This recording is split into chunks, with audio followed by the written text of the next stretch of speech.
during which time they conceded a whopping 12 goals. The Jets, for their parts, on a 5-game unbeaten streak. But their early season malaise means they simply cannot afford any more slip-ups if they are to challenge for the finals. Adelaide won both meetings earlier on in the campaign, both by a 2-1 scoreline. But question marks remain over their defensive frailties and mental mindset after a real seesaw campaign. Twice in recent weeks they've missed the chance to go second. Tonight they start outside the top 6. And a couple of changes made by Herchan Verbeek. Ryan Kitto replaces Michael Maria at left-back. It's his first start since mid-January, while Mirko Bolan makes his first start of an injury-disrupted campaign in defensive midfield as Luis Dorigo is benched for the first time this season. And with Ben Halloran suffering from bronchitis, Stefan Mork is pushed up wide right. George Blackwood leads the line with Christian Opseth again out with injury. Just the one change for the Newcastle Jets, but a really important one. Wes Hoolahan finally makes his first start in Jets colours after injury. Abdul Arroyo is out due to hamstring tightness, so a little readjustment for the Jets, with Petratos and Hoolahan to play as 2 10s behind Roy O'Donovan. Johnny Katrumbis and Nigel Bogard line up against their former club. Bogard spending 5 years with the Reds, winning the FFA Cup in its inaugural year with them in 2014. And Joe Ledley is in line for his Jets debut off the bench.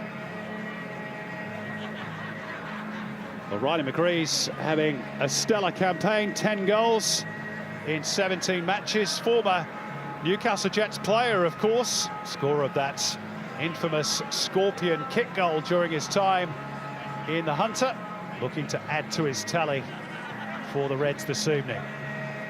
And in amongst that huddle, in fact with his back to us, is the number 7, Roy O'Donovan, who scored in back-to-back A-League matches. He's got 8 for the campaign, 6 with Brisbane, and now 2 with the Jets, and 5 in 8 against Adelaide United, though he's, strange enough, won just 3 of those 8 encounters. So perfect conditions. Small crowd, of course, hindered by the fears and concerns over the coronavirus. We do expect some sort of further announcement from Football Federation Australia tomorrow. Our referee today, Jonathan Barrero, his 40th A-League appointment, and that was Wes Hoolahan, just squinting against the bright afternoon sun. And it is Adelaide United in there, familiar already, to get us underway. The margins for error have almost disappeared for Adelaide. They're certainly non-existent for Newcastle. Robbie Slater, how do you see this one going? You summed up pretty well. There's no margin for error. 3 points is a must for Newcastle to stay in the hunt, and Adelaide do have the chance, of course, to go back into the 6, jump over Western United. But that performance last week was terrible at home, beaten 5 goals to 1. So looking for a reaction will be Verbeek from his Adelaide players, and of course in front of their own fans. No one wants to lose by that kind of margin, but you know, they're still well in the hunt, but they've got to turn their form around. Particularly as in their last 5 fixtures, they play each of the current top 5. Nice little turn around the corner there to set Matthew Miller on his way for the Jets, who'll sling one in towards the near post, and Nigel Bogard was there to fend it away. And do you think the changes that Herchan Verbeek has made tonight, Michael Maria obviously very short on confidence at the moment, going through a pretty bad spell, or maybe Luis Dorigo being the teenager, a youngster, maybe just it was time he had a bit of a spell, Robbie. Positive changes for the home side? Yeah, look, I think he's got a good squad, and you see the players that have come in are players that would be wanting to play every week. So, you know, when you're on a bad run, when you've conceded so many goals, you have to change something, and he's certainly done that. Kiddo at left, he's an attacking left fullback. As you said, Maria out of confidence at the moment, and sometimes a little spell on the bench is what is required. Looking forward to seeing how Wes Hoolahan goes tonight. A couple of appearances off the bench, just 57 minutes in Jets colours so far. And they've got an attack brewing here through Bobby Burns on the left, who does have a very sweet left peg. And that's a clear push by Angus Thurgate on James Troisi, who wants to get the game moving quickly. A little bit too quickly, as it turns out, for George Blackwood.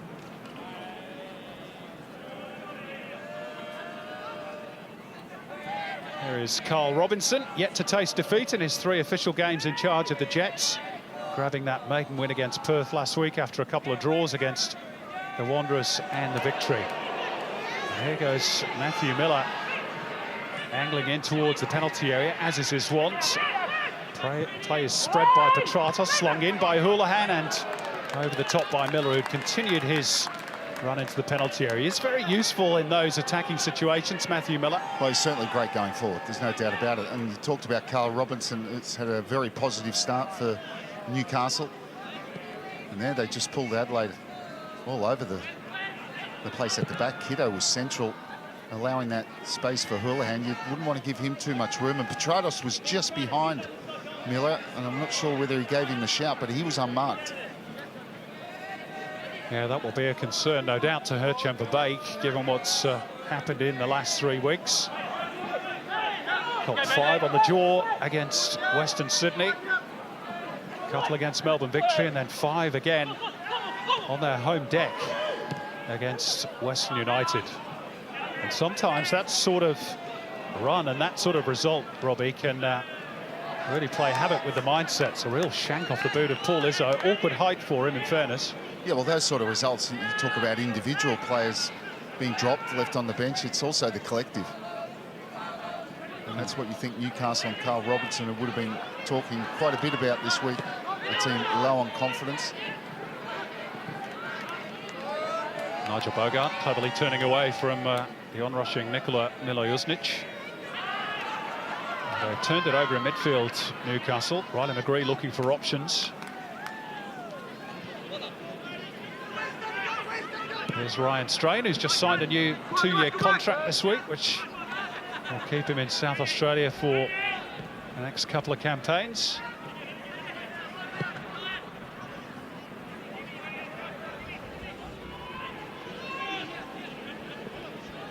Here's the Reds captain, Michael Jakobsen. Mirko Boland. First time he started a Reds game since the FFA Cup tie against the Jets, all the way back in August last year. Jakobsen into the penalty area. And it'll come out here for Riley McGree, and they appeal for hands on the edge of the box, and referee Barrero says, yep, I agree. There's a real mishit by McGree. Well, does come off the elbow of Jugarkovic. His arm is tucked into his body, but of course it's outside the box. He's a bit unlucky, isn't it? The shot was completely a mishit. What a position early on for Adelaide to get a free kick. Very central, so left footer or a right footer. If that's inside the penalty area, you fancy that is not a penalty kick. So Newcastle feeling a bit hard done by here, even more so if they were to concede in the early phase of this game. Whole cluster of players willing to have a crack here. Looks as though it might be teed up for Michael Jakobsen. They charge it down through Houlihan. Reaching for it in the air was Strain. And the final touch was off James Troisi.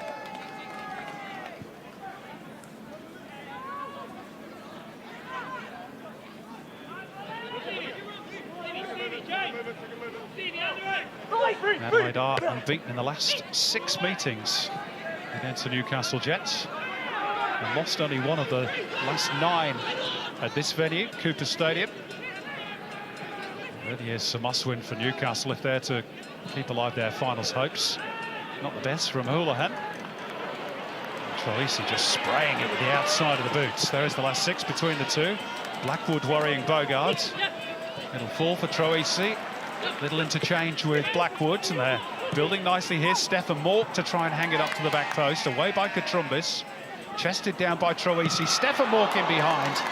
And it took the intervention of Katrumbis to keep Adelaide at bay. Well, the first acceleration in the game comes from Adelaide, and terrific energy from James Troisi, involved a couple of times. The ball comes out here, clever ball out from Troisi, waited perfectly and pretty well defended in the end from Newcastle. Here they come again, McGree trying to square it up. Good early pressure from the Reds. As you say, Robbie, well defended on 2 occasions by John Katrumbis, back at the home of his former club, although he never played a first-team game for the Reds. Was part of their National Youth League setup before switching north. Strain finds an angle for the cross. Volleyed clear by Bogart. Returned with interest by Elsie.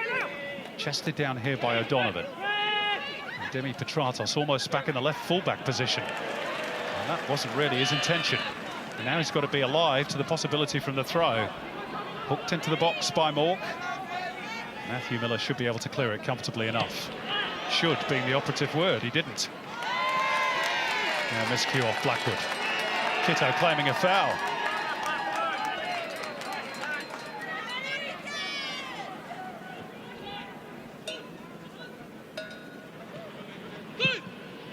The Jets have just built a nice little unbeaten run under Carl Robinson, although in fairness it started before he officially took over. The big question is whether they can keep it going here. O'Donovan got blindside of Elsie, looking to square it up, and it was just too far behind the oncoming Wes Hoolahan. Bogart. Miller. That's careless by Matthew Miller.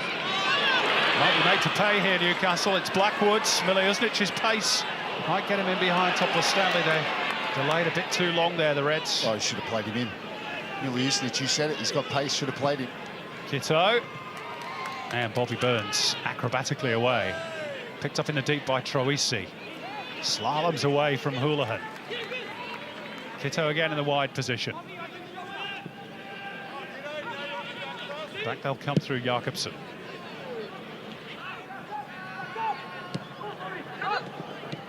Strain for Mork. Clipped forward by Boland. And Blackwoods just looked for a moment or two as though he might be able to steal in behind Bogart. Will be a corner.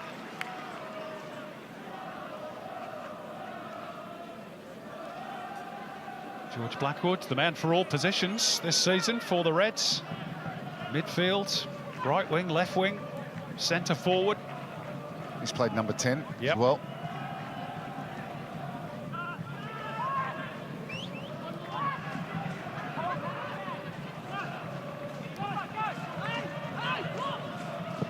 Troisi's corner. Should be the goalkeepers.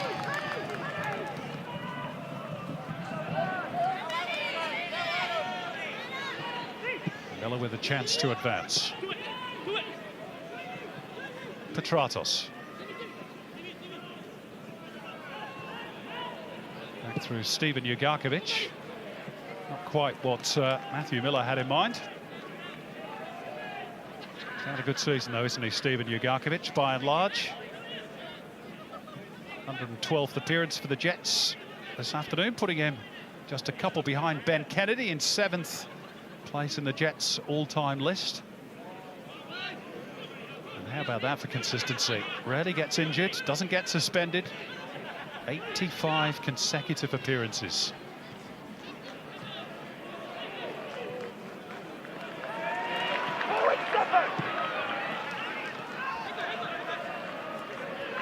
Troisi, busy in these early stages.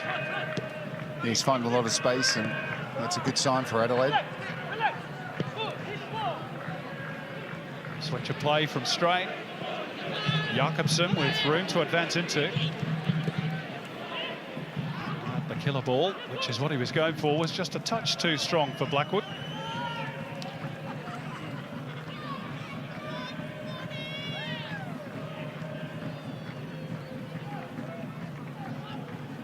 Christian Opseth again ruled out with injuries. Had a real stop-start campaign, hasn't he, the big Norwegian?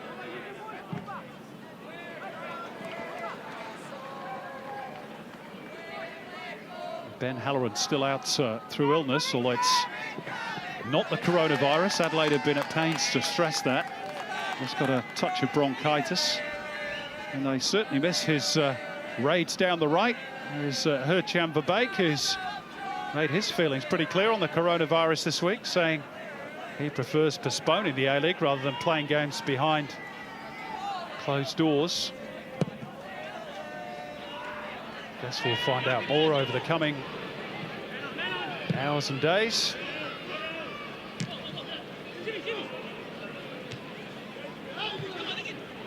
You are just tuning into the A-League coverage today. Wellington Phoenix comfortable winners over Melbourne. Victory a little bit earlier on by 3-0. Moves them right up on the shoulder of Melbourne City in second spot.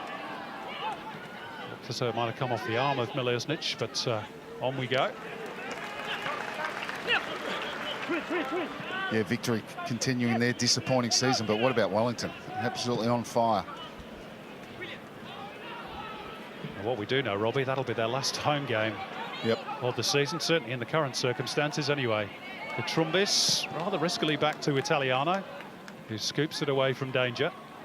Back in by Boland, helped on by Kitto, and further cleared by Katrumbis. Troisi looking to lift it over the top. Intelligent ball. There was a little collision on the edge of the box there involving Stefan Mork and Bobby Burns. And the whistle has gone. And it's going to be a free kick for Adelaide United. And again, Newcastle think they're a little bit hard done by. And I think I saw a yellow card flashed out there, maybe in the direction of Bobby Burns.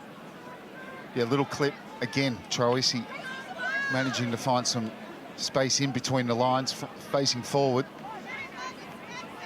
And was a challenge that didn't need to be made in the end, because that ball was always going to run through to Italiano. This time definitely suited to the left footer, and Troisi on it. Confirmation of that yellow card for Bobby Burns. And another free kick, similar sort of situation for the Reds. It's Burns' fourth caution of the campaign, incidentally. They're on the brink of those cards being wiped out. Here's Troisi. Too much elevation.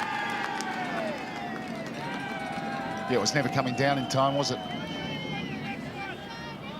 Trying to get it up and over the wall, which he does, and it just sailed well over. Italiano not even interested. Just to clarify that yellow card situation, there is an amnesty once we get towards the latter part of the campaign. I think it's up next week for the Newcastle Jets. Once you reach 5, then it becomes 8. Here's Matthew Miller driving towards the penalty box.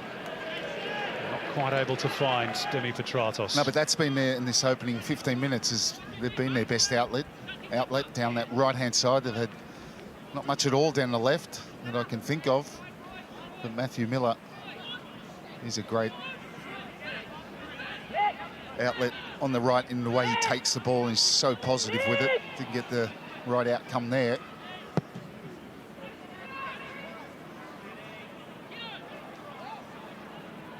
He's physically perfectly suited to that role. Let's say good afternoon to Robbie Corthwaite, who's pitchside for us today. How are you going, Robbie?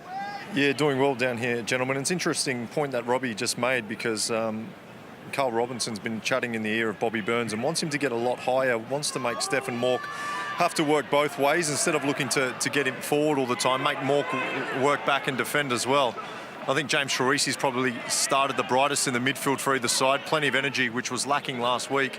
I was quite critical of the Adelaide United defence, but also that midfield, there was very, very little pressure and little energy, and he's probably the one leading the way at the moment. You were, Robbie. Very critical, but probably rightly so. Here's Houlihan. Well, the midfield's so important. He's bang on right there. But if the midfield is lacking energy and intensity, it makes it difficult for the rest of the team. Milosnic weaving this way and that to get round opponents. Troisi and Mork! And it creeps agonisingly wide of that right-hand upright from an Adelaide United perspective, but very nicely constructed. Milosnic with the little darts towards the right-hand side, and Troisi's ball was a clever one, Robbie. It certainly was, and he's been the player at the moment for Adelaide, causing problems. Miliusnic, the square ball, and Mork, right decision to take that first time. Didn't have time to have a touch, and he's a little bit unlucky. Just didn't get the pace on it. But it is that side, Bobby Burns' side again, with him not pushing up. It's allowing Mork to get in that front third, and that's the area they're causing problems. Punted forward rather hopefully by Bobby Burns, but Roy O'Donovan gave his team a chance there. Unfortunately for him, his teammate Dimi Petratos rather dallied when in possession. Angus Thurgate continuing to deputise in that central midfield role for the injured Ben Kantarovski. Another one who's played several positions this season, but doing more than a serviceable job in that role. Here's Mork.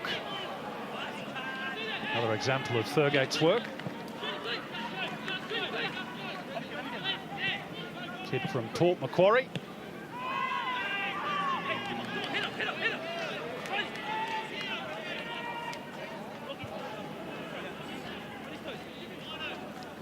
Stefan Mork has had his injury problems again this season, of course. Had a long time out with osteitis pubis. Looking to recapture the sort of form that brought him and the Reds A-League title back in 15-16.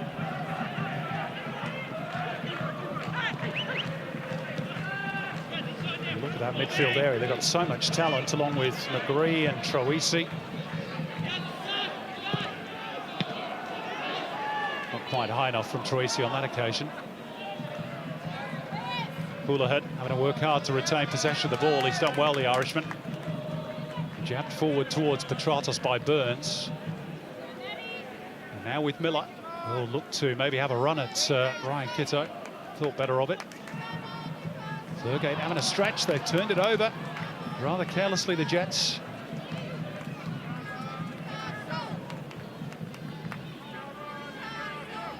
A couple of faint cries have come on Newcastle from the stands. They've got a few fans who've travelled south to Cooper Stadium.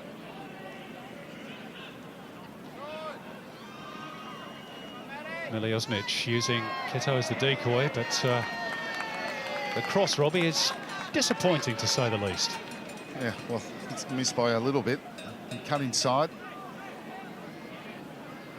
And he knows it. End product.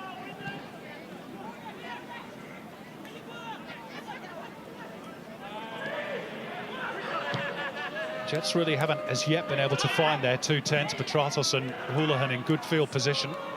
When they have, to be fair, Petratos in particular has been guilty of being careless in possession. Let's see if they can do a bit better here. Jugarkovic. Petratos peeling off wide right, cross deflected.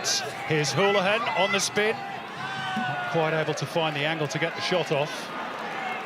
In the end, just outnumbered by a couple of Adelaide United players. They'll reset through Thurgate. Here's Topor Stanley, scorer of that wonderful goal last time out against Perth Glory. Real goal of the season contender, that one.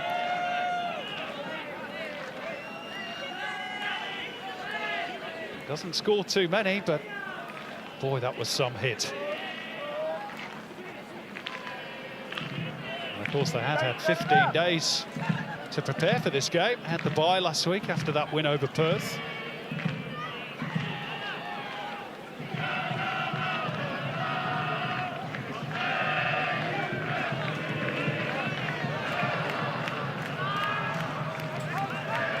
So Topor Stanley taking his position towards the back of that cluster of players. It does go in that direction, but the curl always favoured Paul Izzo.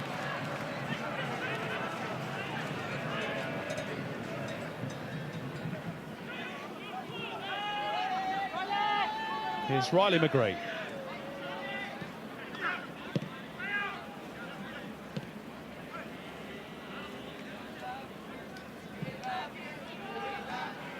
Ryan Kitto.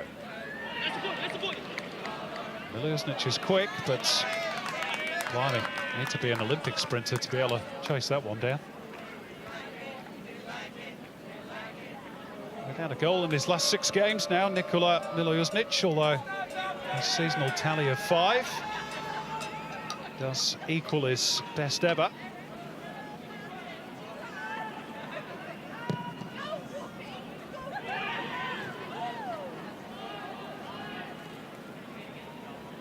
Here he is again, Milouznic, getting the better of Jugarkovic. Trombas sticking tight to him, and that forced the error. Houlihan. Petratos. Houlihan again. It's great to see him finally in a Newcastle Jets jersey, Robbie. We waited so long for him. Yeah, it was such a blow when he got injured at the start of the season. Looked great, didn't he, in the cup?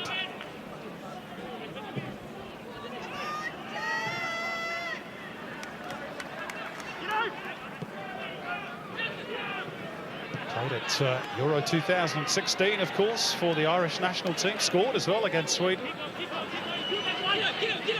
4 years in the Premier League with Norwich City.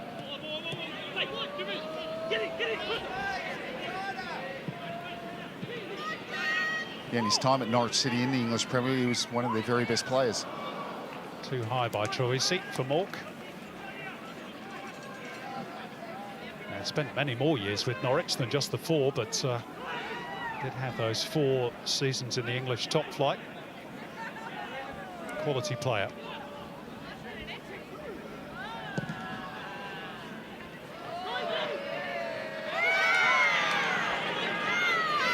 Jugarkovic.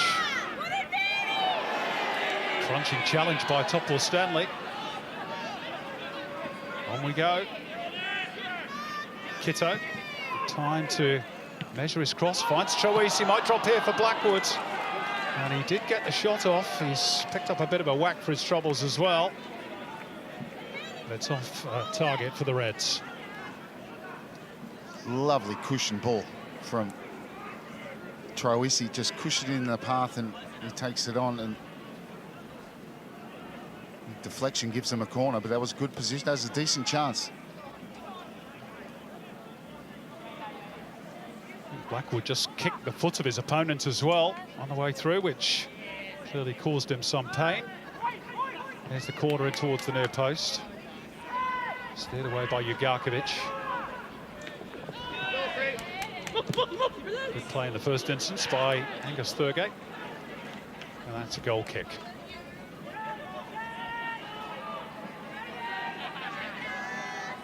Jets away form hasn't been too flash this season. In fact, they have the worst record on the road of any of the 11 A-League clubs, just the 1 win. And that came all the way back in November last year by a solitary goal scored by Angus Thurgate in Geelong against Western United. They've taken just 1 point from a possible 18 in their last 6 on the road. That was cleverly done by Houlihan, but equally well watched by the Reds. And wasted. No need to try and force that pass once they won the ball back. It was a great tackle. There's another one of the new arrivals for the Newcastle Jets, Joe Ledley, another very experienced English Premier League player. And of course, played in Scotland for many seasons with Celtic as well. Former Welsh international teammate of his now boss, Carl Robinson. And there might be a chance brewing here for the Jets. Dimi Petratos in a foot race with Mirko Boland did really well to get his foot across and divert the danger away for the Reds. Now he's looking to set up an attack for German. Mork. Telegraph that straight at top of Stanley.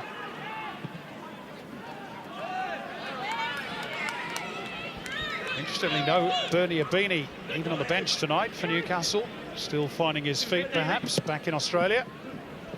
In terms of fitness.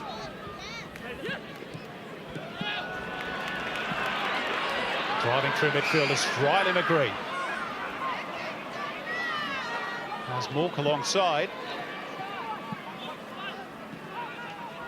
Back through Troisi. The idea was to play in Blackwoods. It does drop for Mork, but the whistle has gone.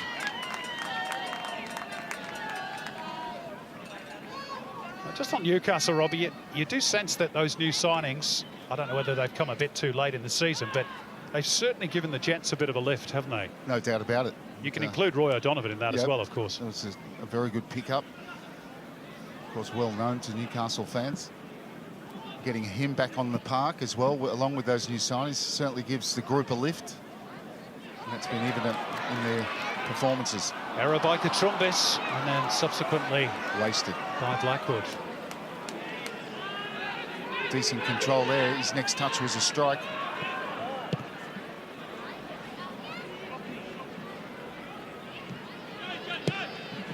Here's Kitto.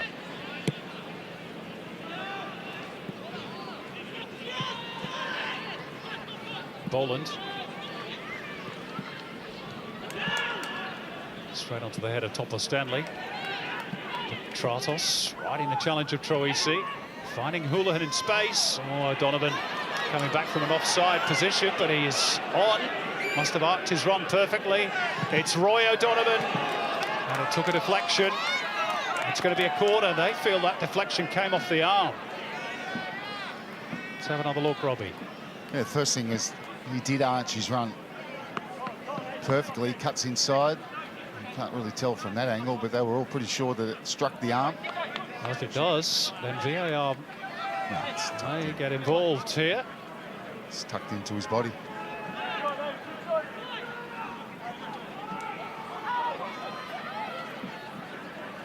Newcastle taking their time with the corner, just possibly trying to give the VAR plenty of time to have a look at it.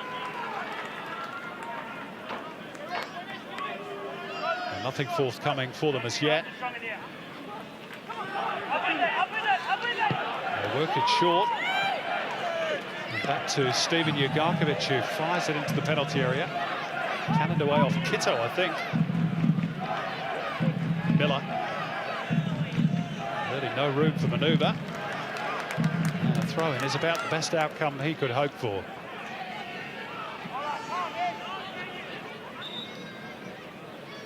Ryan Strain taking a whack to the face. Maybe a touch of claret there.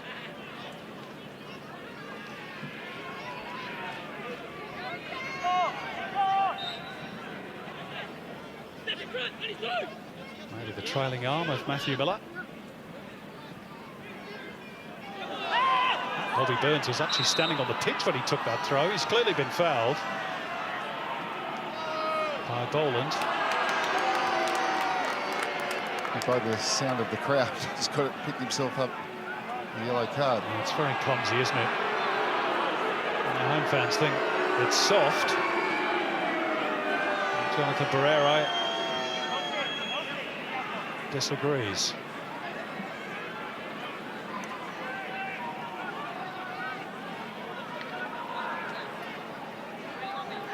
So two bookings, and they're the two protagonists in that particular incident, Boland and Burns.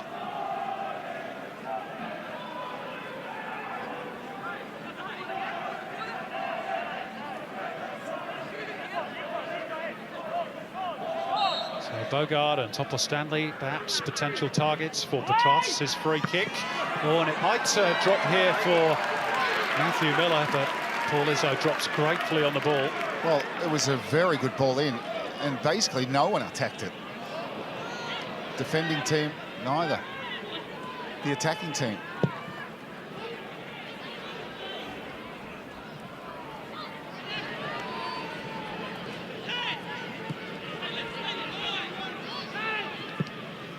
Topper Stanley. Clever ball. And Houlihan's technique just let him down for once. Yeah, I think it's coming from a distance, and he's had a little look over his shoulder, taking his eye off the ball. Maybe the bright sunlight has part to play in that. Here's that previous set piece, Robbie. Yeah, so it's a decent ball in, and very static Adelaide, and static, you'd have to say, Newcastle, and they were pretty lucky that that just really rebounded, and Izzo was able to collect that ball comfortably. I'll tell you who else might have been a bit fortunate, and that's Jordan Elsey. Did have a hold of Matthew Miller's shirts in that set-piece situation. Here's Troisi. Down the line is Milujosnic, and Troisi wants the return and gets it. It's going to be a goal kick. Let's go back down to Robbie Cornthwaite. What have you made of this opening half an hour or so, Robbie? Yeah, thank you, Simon. I've got to be honest, mate. It's a bit of a strange feeling down here. You can see that, you know, maybe I'm taking a stab at 4,000 or 5,000 people in, but it's very, very quiet, almost eerie, and you can see that it might be having some effect on the players. It's a little bit flat, and when they do get in that front third, some of the decision-making and some of the first touches that we've seen haven't been the best. I'm sure that the build-up to this game has played on the mind on some of the players, and I think that's showing a little bit at the moment. Yeah, I think it's a great point, and I had the same feeling at Sydney yesterday for the Sydney-Perth game. In fact, asked Milos Ninkovic that question, and he said it does affect the group. They are talking about it. They're very conscious of what's happening around the country. Well, let's be honest, we're all in this together, aren't we? Nobody's immune. Here's Bobby Burns, who's stolen away from Stefan Mork. Can he find the right delivery? Not quite. Still alive for the Jets. Houlihan looking for the little give and go. Didn't quite work out for O'Donovan. And that's the sort of run that Robbie Cornthwaite was encouraging Bobby Burns to make, and it almost paid dividends for them. Yeah, in my opinion, they should have made more of that. He had acres of space. He goes for the cross in the end. He could have taken on the shot himself. Yeah, brilliant crossfield ball. Catches Ryan Strain out of position. Mork doing his best to get back, but his first touch, rather than taking towards goal, sort of took him straight on towards the byline. He's normally such a reliable crosser of the ball with that left foot, isn't he, Bobby Burns?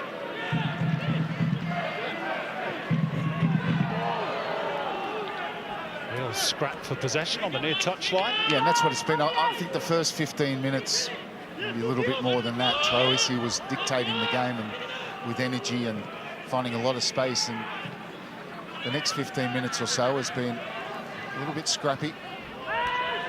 And, you know, both front thirds really lacking quality at the moment. Another bit of afters there between Ugarkovic and Blackwood. Former rather unhappy that the latter was a touch over physical, or at least that's what he felt on him. Top of Stanley, it's a glorious ball out towards Miller on the right. O'Donovan waiting in the middle. Petratos top of the box. It's a heavy touch though by Ugarkovic. Well, those little moments, Robbie. Yep, and it's just that, you know, final ball, or the ball, you know, even before that, and two super crossfield balls, one from Bogart out to Burns, and that one from Nikolai Topol-Stanley. Full 50, 55-metre diagonal ball.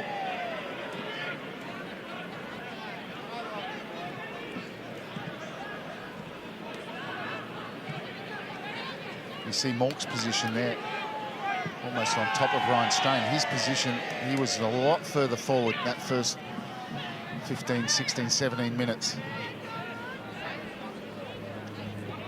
Petratos being tracked by Jakobsen. Didn't quite stay in for Katrumbis. Johnny Katrumbis, who actually featured for Adelaide United in one of their darkest days in the FFA Cup. You might remember they lost 2-1 after extra time to Redlands United. They were the holders, I think. Yep. Or the champions at the time. The holders. The holders. Actually, no, I think you're right. Yeah, the champions. My apologies. Anyway, they went out. Katrumbis featured off the bench, I think, that day. Turned over by O'Donovan. Sloppy. Simple 3-4 metre pass from Ryan Strain after winning the ball well.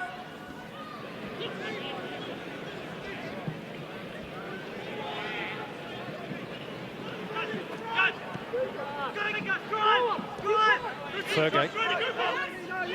Fencing unchallenged. Burns outside him. Looking to loop it in. It's an awkward one for Jakobsen, and Kitto has to see it behind under pressure from Petratos. Well, that's the sort of ball Bobby Burns needs to put in. Well, that's why he wants him further up the field. He can cross a ball. Doesn't try to beat his defender, just whips this one around it. Dangerous ball. No one really attacking it that near post.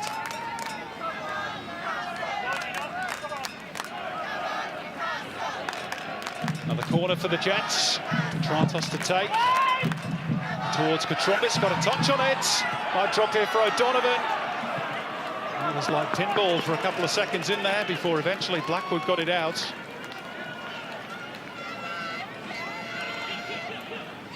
And Paul Izzo grateful that no Newcastle Jet was on hand to jab it past him and into the back of the net.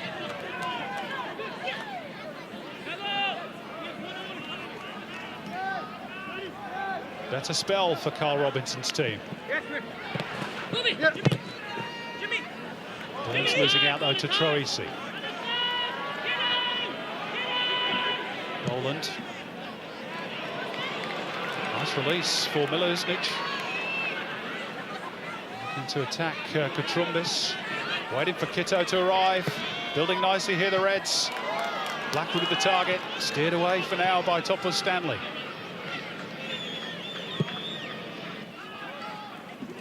Flipped over the head of O'Donovan towards Strain. He's encouraged to go down the line by Troisi. Burns went with him.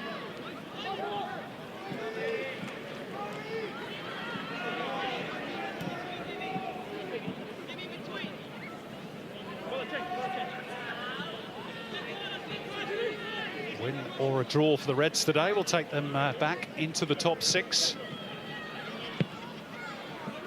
Looped up in the air by Mork. Underneath it, Milosnic, and Blackwood just trying to hit it on the turn, but couldn't get the right connection. They couldn't get anything on it. It's really toe-poked it in the end, and they didn't deal with this high ball. They got the height there.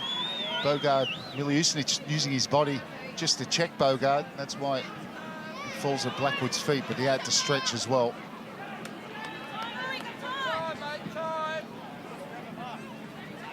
There is the as-live ladder. If it stays like this, the Reds will edge ahead of Western United, and you'd reckon that might just about be that for the Newcastle Jets. They really need to go for the 3 points today.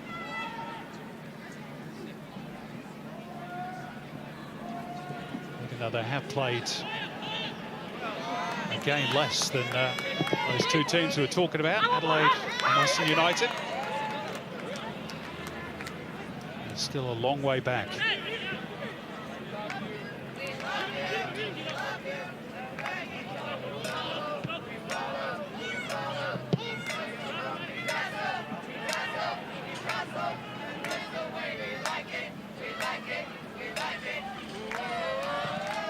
Bogard. Rather aimless, straight at Elsie. McGree. Seen an awful lot of him so far, Riley McGree. And here's Petratos in that pocket of space again in behind, and O'Donovan was never going to miss from there, was he? Goals in 3 consecutive matches now for the Irishman, and his 6 in 9 outings against the Reds, and it was as simple as that. Get the ball over the top. Kitto caught out of position again, and it's just that little run in behind. Kitto's nowhere to be seen, and this is super cross. Volleys it. Jakobsen can't get there, Elsie can't get there. Super ball across and a simple finish from Roy O'Donovan, and Newcastle take the lead. I'll stake your house on Roy O'Donovan scoring from there. It's a sort of service that strikers love. Another assist for Dimi Petratos. Takes him up to 8 for the season. And Roy O'Donovan has 9 in total. 6 for Brisbane, and now 3 on his return to the Jets.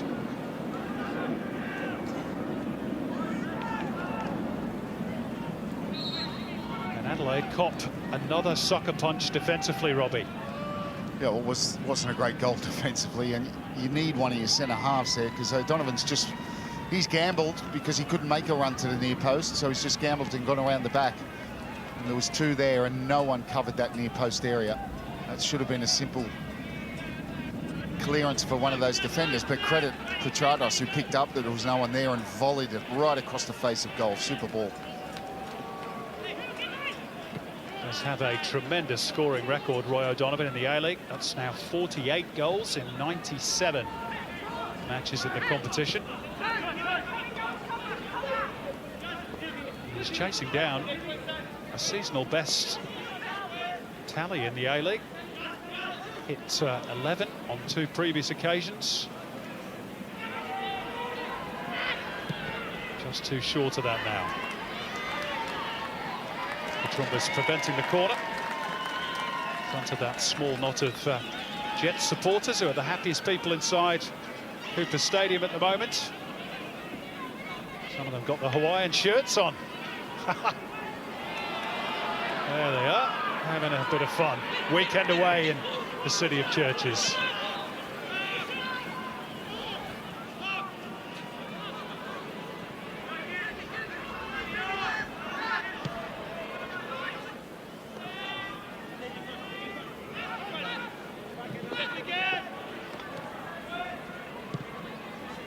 As for the Reds fans, Robbie, a little bit subdued at the moment.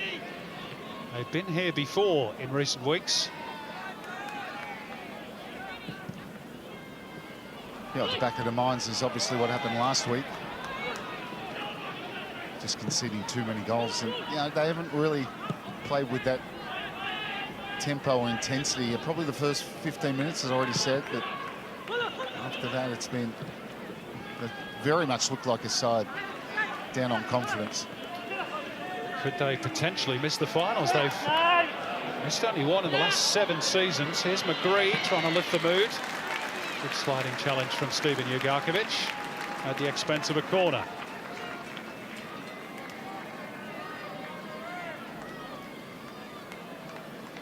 (16-17) the last year that Adelaide missed out. The only one of the last 7. They didn't finish in the top 6.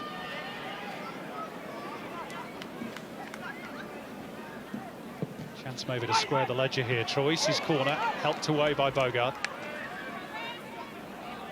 Steadied down by Houlihan.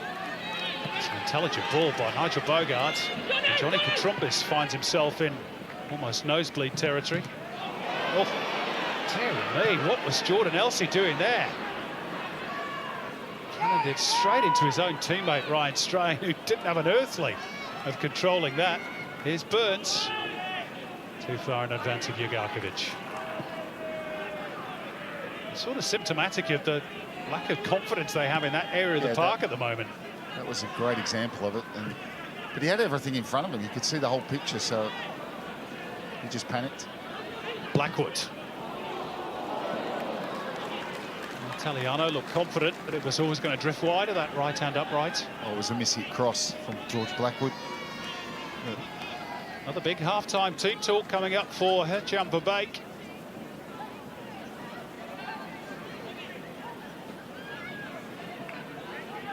Staring down the barrel potentially of a 4th consecutive A-League defeat.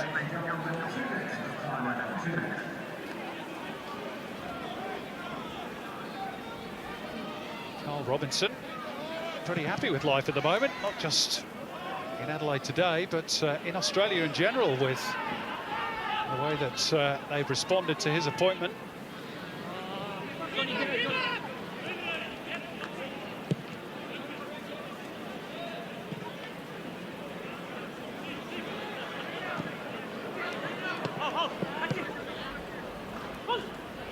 Boland got himself in a bit of a mess there, but he's trying to atone, and has done so unfairly, going through the back of O'Donovan.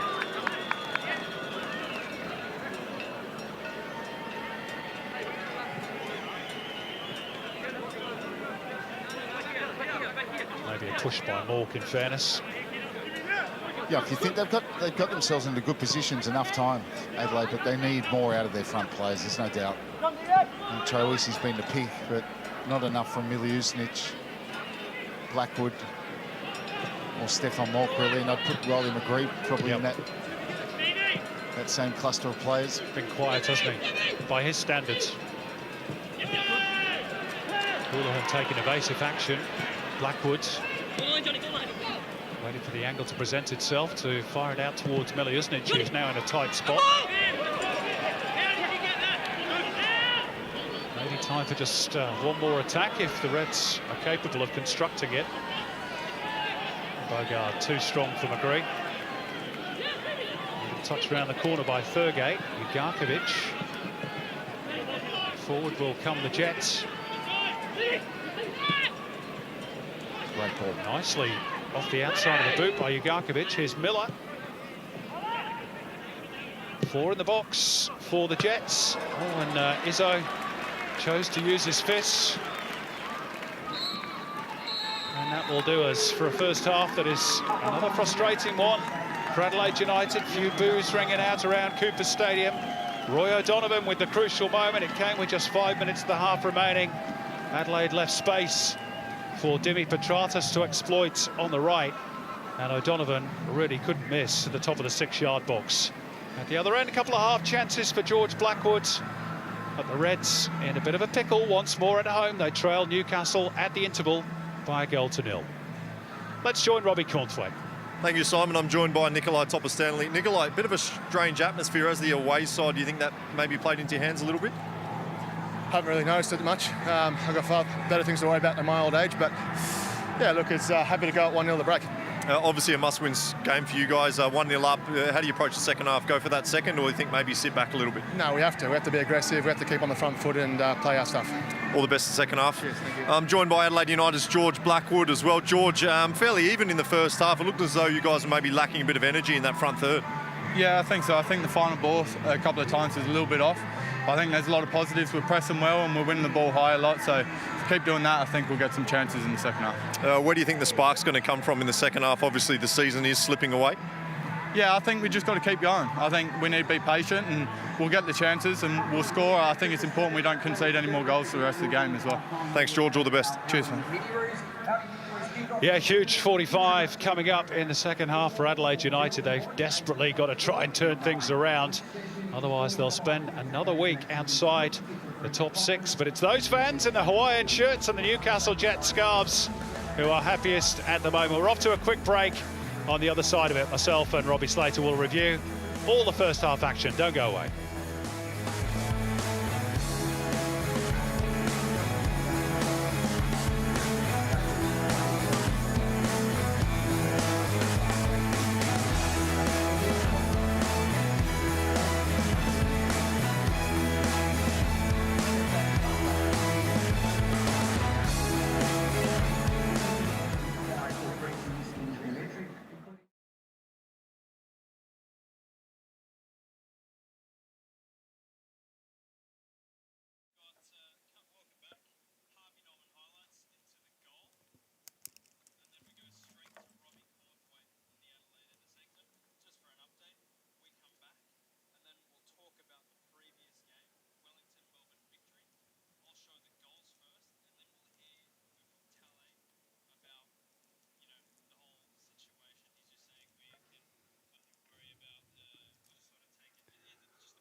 Okay. Does the SOP begin with a question or does it begin with his answer? Just okay. You can play it for me if you like. Just so I know how to cue it up.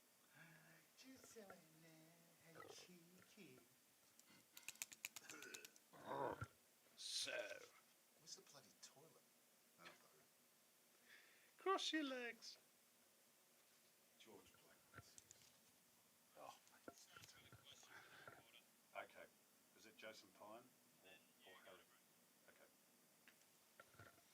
Blackwood. Wasted. Who's he got on the bench?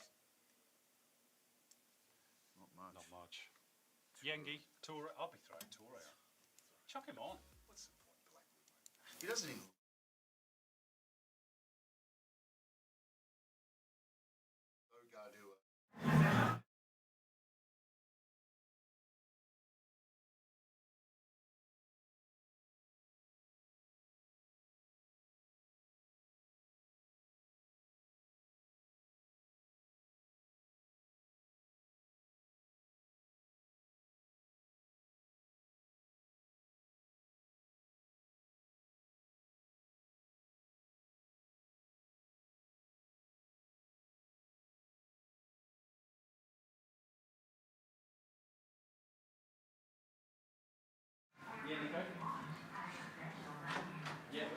Yeah, got you.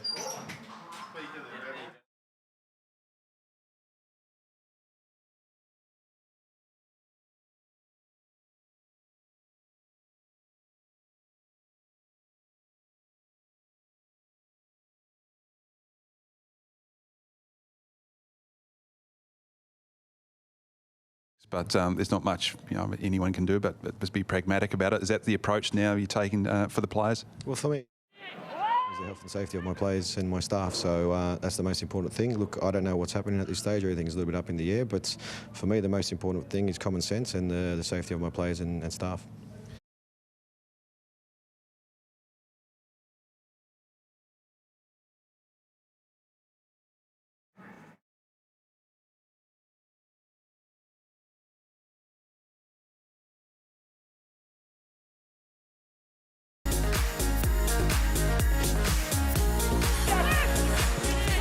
Well, it's a gloriously sunny day in South Australia, but the storm clouds are gathering for Adelaide United. Despite a strong start in which James Troisi was pretty influential, they've fallen back into the same old habits, leaving spaces defensively, and Dimi Petratos, and ultimately Roy O'Donovan profited from that.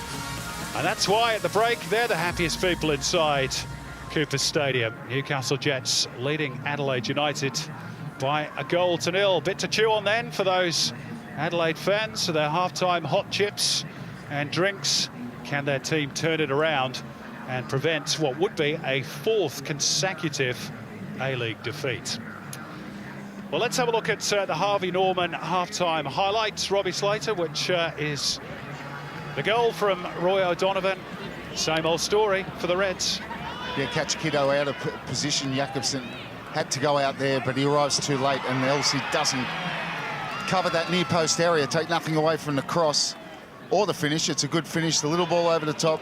Petratos volleys this one across the face of goal, and it's an easy tap in against a very lacklustre Adelaide defence. But Newcastle had sort of taken not complete control of the game at that point, but certainly were more in it and capitalised with that goal. Roy O'Donovan's 3rd goal since rejoining the Newcastle Jets, his 9th in total for the campaign. I wonder what our pitchside reporter Robbie Cornthwaite has made of that first 45. Over to you, Robbie. Yeah, thank you, Simon. It was a pretty interesting first half, pretty even from my perspective. Obviously, Adelaide United switching off late in that first half and giving away a 1-0 lead. Gertjan Verbeek, his halftime team talk has just finished. Pretty short and sharp. He was happy with what his side has been doing and expects them to continue on. A little bit more pressing in the front third he'd like to see, but two sides desperate to win. Hopefully we see a little bit more intensity and a few more goal-mouth chances in the second half.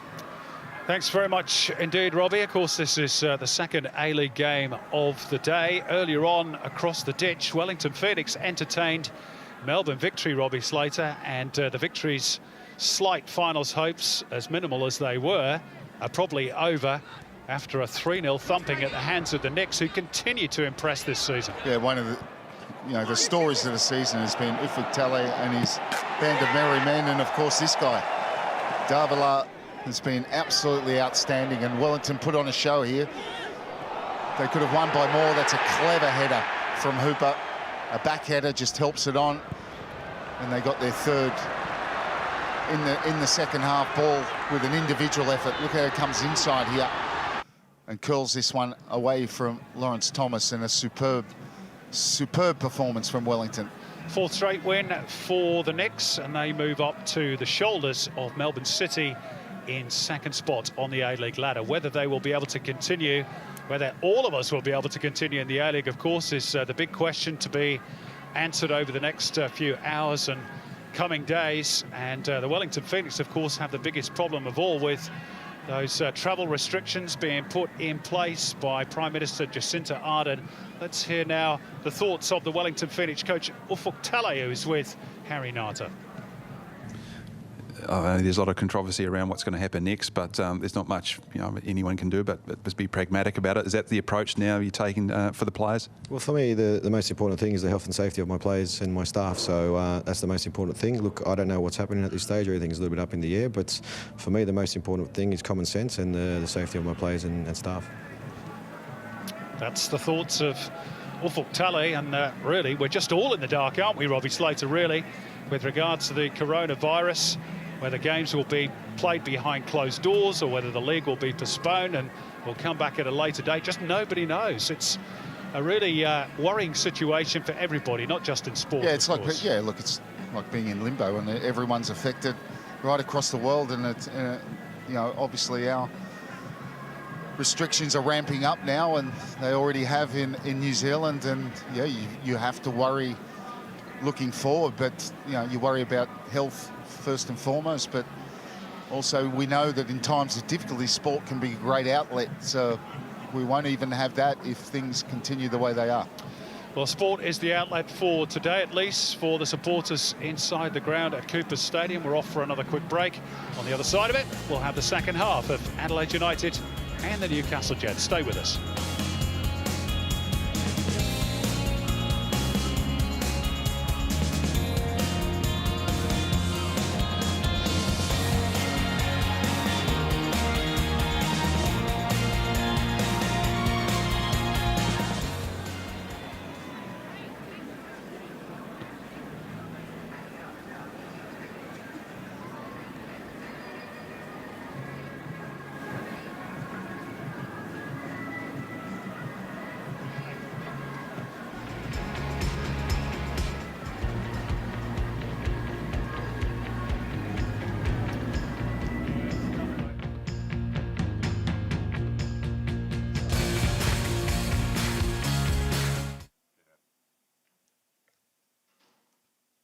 So, are they leaving?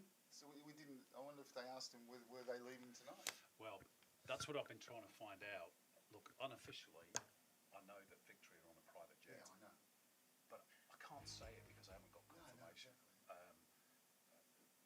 Phoenix. Well, if they don't get on a plane, it's all over. Exactly. Yeah, they've got to be out of there tonight.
Getting ready to start the second half here at Cooper Stadium. Can you please welcome back out onto the pitch your Adelaide United.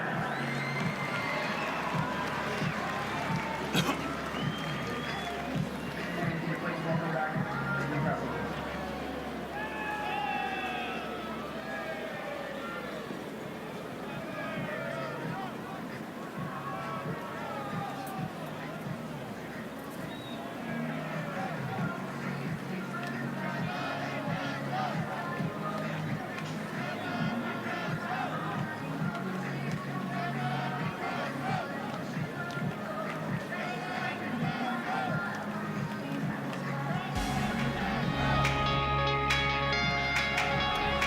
Well, Adelaide United finding themselves up against it once again at home. They trail the Newcastle Jets by a goal to nil. Roy O'Donovan with the strike on 40 minutes. Home fans can take some consolation from the fact that Adelaide have only failed to score in one A-League game so far this season. That was in the 3-0 loss away to Perth. As for the Newcastle Jets, aren't they doing just swimmingly well under Carl Robinson? They haven't gone 6 unbeaten in the A-League since they reached the grand final back in 17-18 under Ernie Merrick. But They are halfway to that particular mark. And it is just the second time this season the Jets have scored the opening goal away from home. The other one being against Western United, a game that they ended up winning by that only goal scored by Angus Thurgate. So a huge 45 minutes ahead for both teams. The Jets needing the points to stay alive, and Matthew Miller is onside here as they launch the first raid of the second half. Now Nikola Miljusnic to carry it forward. Bogard with the intervention. And that's what a lot of their players are doing. Miljusnic, perfect example there. Wrong decision at the crucial time. And he's got good possession of the ball and really just wastes it. But for Newcastle, what's impressive, I guess, is what Robinson has done since he's arrived there, is he's got them very well organised, and they're believing in themselves. You know, they're believing that they can get results. And, you know, O'Donovan, Petrados, Houlihan weren't outstanding in that first half, but that's what your front players, you want from them, is that when you do get a chance, is that you produce that moment that gives you a goal, and they certainly did. Dimi Petratos with his 8th assist of the campaign. And as far as Adelaide, and you mentioned that good start they made the first 15 minutes or so, just a little bit more than that. Did Italiano have a save to make? That's what you've got to ask yourself. And Riley McGree, we mentioned it in the first half, just strangely a little bit out of sorts. Troisi was good in that opening quarter of an hour, very busy in possession. Need a little bit more out of McGree and maybe Mork as well. I just wonder as well, I mean, it's an easy thing to point out, Robbie, but just how much they're missing the direct wing play of Ben Halloran, who's been unavailable now for a couple of weeks. Yeah, look, he's been one of their best players this season. Had a really good season, and he's scored some terrific goals, and he's certainly a very, very positive player. But still, they've got enough out there to be doing better, particularly at home. You know, last week 5-1, that's just not good enough. They're down here 1-0. You know, you can lose games, but you've got to have that energy, that enthusiasm. They're non-negotiable. Yeah. Miller was shaping for the long throw. Instead goes short for Ugarkovic. Or rather wasteful that from the Jets. It's still very early on in the second half, of course, but just wonder how long before Hircham Babak, as his opposite number, Carl Robinson, waits before maybe just introducing Mohamed Toure or Hosseini Yangi just to give the crowd a bit of a lift. I wouldn't be waiting too long if it stayed like this.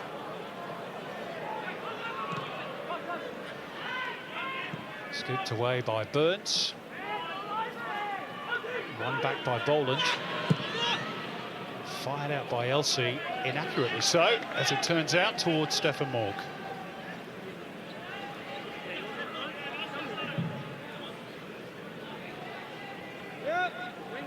Here's the Reds bench. Hosseini Yangi with the blanket and Michael Maria. Reserve goalkeeper Dakota Oxenham. Wonderful name. Of German and Irish descent, I'm told.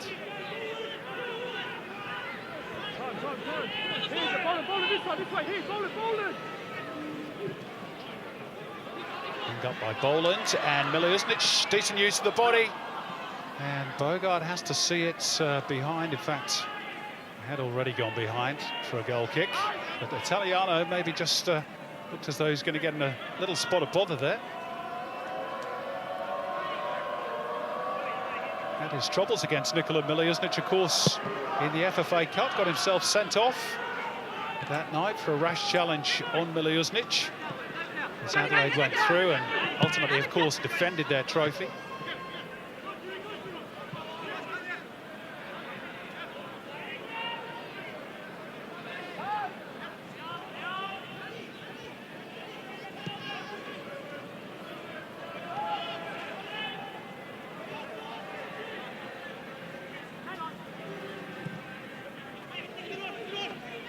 Ugarkovic.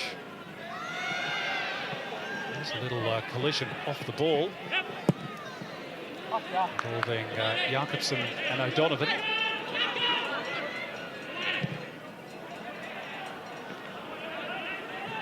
And Goes off Elsie.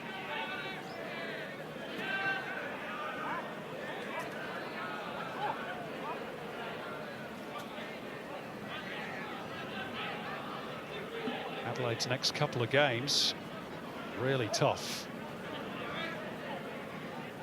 All to be decided whether they will be played, of course.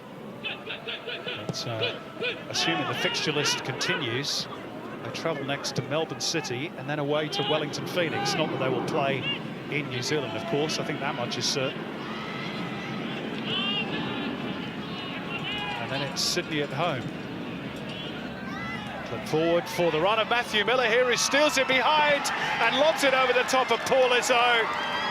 Straight forward once again, the gaps appeared, regular as clockwork in the Adelaide defence, and Matthew Miller makes them pay, and Newcastle are comfortable now at 2-0. And a tidy finish, really good finish, kept his cool, kept his nerve, composed, and the ball over the top again. He runs inside, and why are they playing such a high line, Elsie and Jakobsen, when there's no pressure on the ball? There's no pressure on that ball at all, and they all come up in this. They're as square as a ruler that you take to school, and perfect little ball. Bogard, good first touch, even better second one. Well, he scored at Coopers for the second time this season. His fourth of the campaign, Matthew Miller, and all of them have come on the road. And that might just be enough to keep Newcastle Jets in the playoff picture. But dear oh dear, Adelaide defensively, let's be brutally honest about this, Robbie, they're a shambles at the moment. Oh, terrible. And there's no pressure on the ball, and they come up square like that. I mean, it was a really good run from Miller, but that run's always on when you're going to be that square, and he arched it perfectly. Driven forward by Jakobsen. Trumbis went to ground. Oh, Miller, isn't it? Blocked off rather unceremoniously by Nigel Bogart. Let's go down to Robbie Cornthwaite whilst we wait for this free kick to be taken. I'm sure you weren't particularly impressed by the Reds defending either, Robbie. No, certainly I wasn't. I mean, as you guys mentioned in the commentary, absolutely no pressure on the ball. Mokka Jakobsen again stepping up 5 or 6 metres in front of the rest of the line, and allows that space for Miller to come from outside to in and finish off really, really well. I looked across to the Adelaide United bench as that goal went in, and there was absolutely no reaction from any of the Adelaide United staff. I don't think I've seen Gert-Jan Verbeek up off his chair at all in this first 55 minutes. He almost looks resigned to the fact that this is the way things are at the moment. Yeah, the body language is not good. Saw some of it from some of the players in the first half, to be honest. So if the body language of the coach is not good, then that speaks volumes, doesn't it? Houlihan to lift it over the top. Bobby Burns doesn't care about any of that. And oh, a chance! Oh, what a goal! Steven Ugarkovic, fed by Bobby Burns. Newcastle are in heaven here in South Australia. What a hit from Ugarkovic. No response from Gert-Jan Verbeek. One off the noggin. Newcastle looking good things for the 3 points now, that's for sure. Well, what a brilliant goal from Ugarkovic, who's got better and better as this game's gone on. And Bobby Burns, look how he manages to get this ball in. But what about that for a header? It's a thumping header from Ugarkovic. Gives Izzo no chance. But really, James Troisi should be stopping the cross. But let's not focus on that. That is a brilliant header. Burns, he doesn't try to beat players. Once he gets in a position where he might get a cross in, he always tries to get that cross in. But what a header. Ghosted in, unmarked, but still, from that distance, that was first class. His third goal of the season, by far his best campaign in terms of end product. I have to be honest, I thought Troisi had almost got there. And somehow Burns dug that out and produced a sublime delivery. And the header was even better. How about this? Adelaide United have now copped 15 goals in 3 matches. Sorry, 4 matches, or 3.5, if you want to put it that way. Flat as attack, the Reds, even on the bench. Well, I was surprised when Robbie Cornthwaite, and I know he'd be listening, that he said at half-time that Verbeek was happy with the first half. I'd be happy with the first 15 minutes. But anyway, it's interesting to see what reaction they get from the players now, because there's none coming from the bench. Well, there has to be one, even if it's only pride that they're playing for. Result looks beyond them. Still plenty of time to play, though, to be fair. 2 goals in the space of 4 minutes. Oh, look at that from Houlihan. Well, they've got a spring in their step now, Newcastle. They'll go for more here. Why wouldn't you? They look perfectly capable of adding more to their tally. Here's Burns looking for another assist. LC to meet it at the near post. Back in by Topol-Stanley. And an easy gather for Izzo.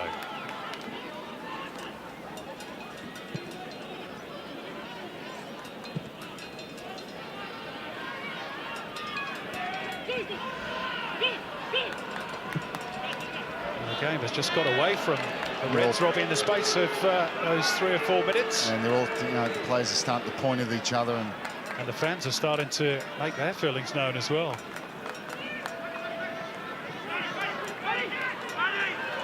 One back by Miliusnic. Trying to get through an awful lot of traffic there. Tough going if you're a Reds fan at the moment.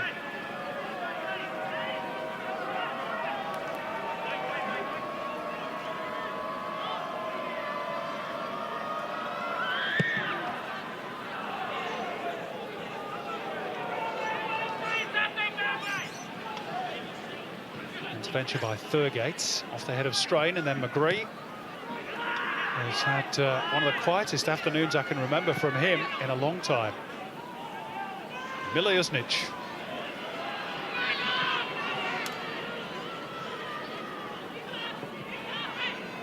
Trying to shake off the attentions of Katrumbis. Slung in by Boland. And he partly away. Here is Riley McGree.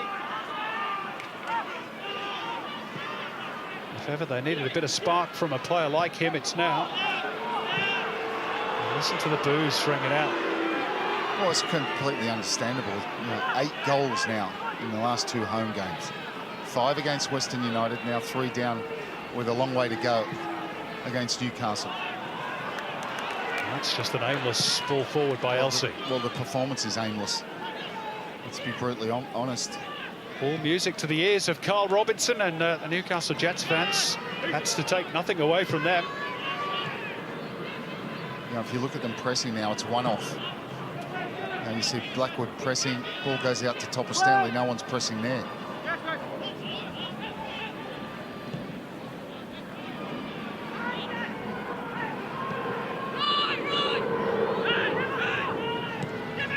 Just to repeat, as recently as 3 or 4 weeks ago, Adelaide spurned 2 opportunities to go second on the ladder. Now they're in a real trough. Oh, Jakobsen late on Houlihan, who remains down. He'll come back. He'll get a yellow card for that, Elsie. One back by Miller. They could be in again here. Matthew Miller. Bobby Burns is furthest forward. Clip towards the back post. Topol-Stanley was arriving. Well, if he had a better first touch, Matthew Miller, he would have been on for his 2nd goal.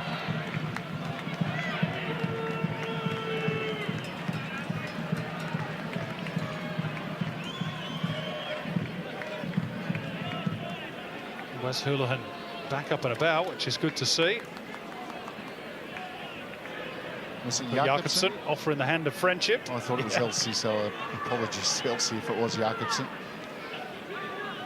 I don't think the apology's going to get him out of a yellow card. Katrumbis.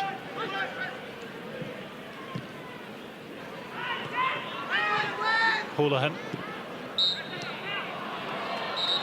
Whistle goes for the foul on O'Donovan, and now Michael Jakobsen is going to get that booking. A little bit belated.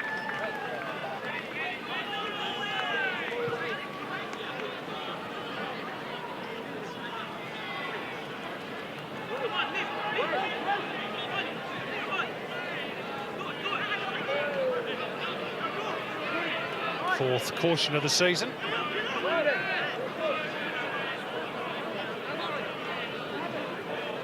Started all 21 games so far this season, Michael Jakobsen.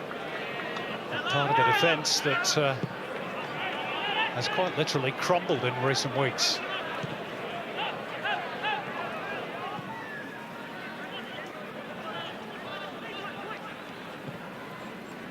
Forward by Bogard. Miller. Little give and go. It's a good slide by Elsie. Effective too. Boland. A bit of a shirt front between Ugarkovic and Elsie. Here's Miliusnic. Petrumbis claiming that the final touch came off the Adelaide United flyer.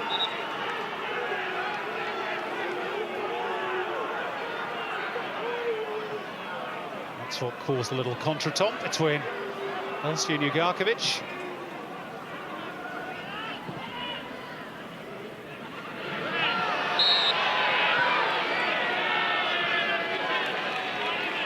Petratos wagging his finger at Jonathan Barrero, saying, no, I wasn't guilty. Referee disagreed.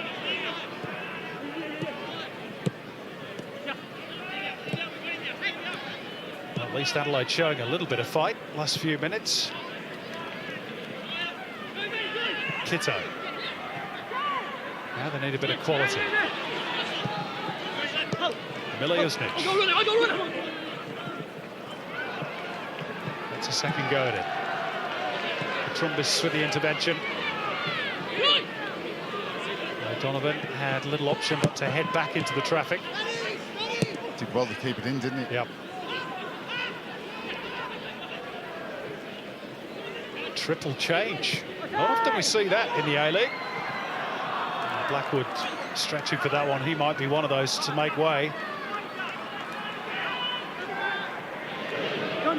So we're going to see Maria, Yengi and Mohamed Toure all at once. Herchamber Bake, Robbie, probably feels as though he has little option, really. Go for broke. Try and turn things around. Yeah, I guess it, it makes a statement. It leaves yourself open to, if there is an injury. But, you have to question, what is going wrong at Adelaide. And, you question whether the tactics are right for this side. And you might want to do these substitutions before I continue. Riley McGree, well, just wasn't cited today, really, just not in the game. But, the trouble for, the conceding goals, and I think teams have worked them out, that basically Adelaide go man on man all around the pitch. So, for instance, Jakobsen or Elsie have got a nominated man, they follow them and leave gaping holes at the back. And that was apparent last week, and it's been apparent again today. Well, they track everywhere. Let's see if the changes have the desired effects. Cassini Yengi at least showing some appetite. Young striker who's on for just his 3rd A-League appearance. Mohamed Toure on for just his 6th. Michael Maria, of course, the more experienced member of the trio. And confirming it's Kitto, Miliusnic and McGree, the 3 replaced.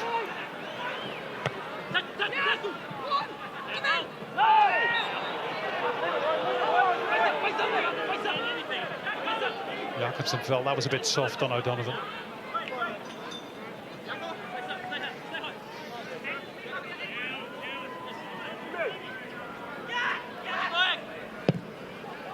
Petrumbis straight into the gloves of Paul Izzo.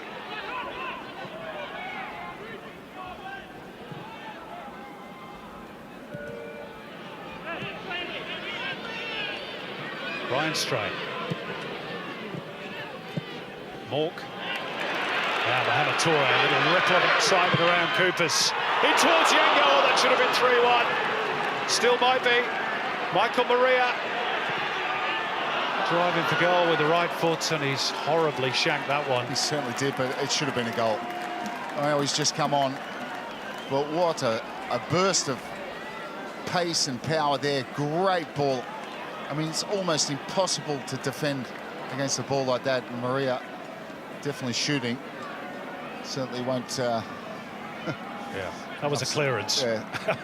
But the two youngsters have provided that little bit of spark that Adelaide have been lacking. Well, it's the biggest. As Toure broke, it was the most noise we've heard from the stadium. Perfect cross. Every bit as good as Petratos's for the opening goal for Roy O'Donovan, and he should have scored, clearly.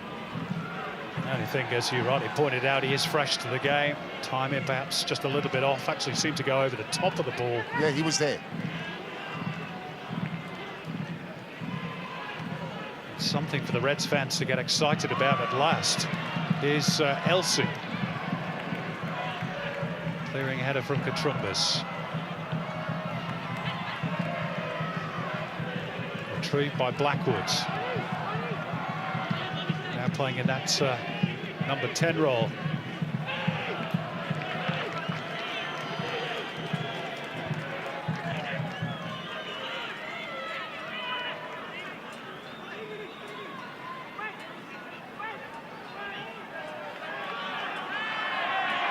Italiano needs to get a bit of a shift on here.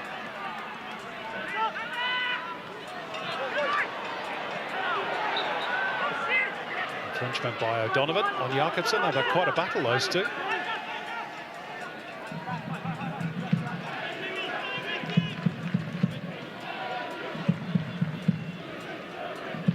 Newcastle Jets looking pretty good to make it 6 unbeaten. Their best run since reaching the grand final back in season 17-18. Going to take a comeback of pretty immense proportions from the Reds to get out of this hole. Carl Robinson pondering a debut for one of his new boys, Joe Ledley. 77 times capped Welsh international. And with a beard to rival Miller Jedinak, Robbie. Definitely. And another pickup that's obviously lifted this group, and they're playing with confidence. Certainly very well organised. Looks as though it might be a double change for the Jets. Nick Fitzgerald, it appears, is getting ready as well. Foul by Thurgate.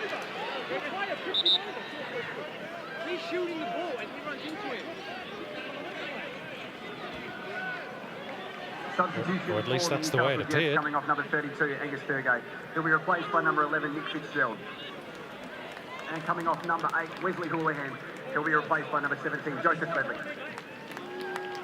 So there's the changes for the Jets. Houlihan and Thurgate off. Fitzgerald and Joe Ledley on, the latter for his Newcastle Jets debut.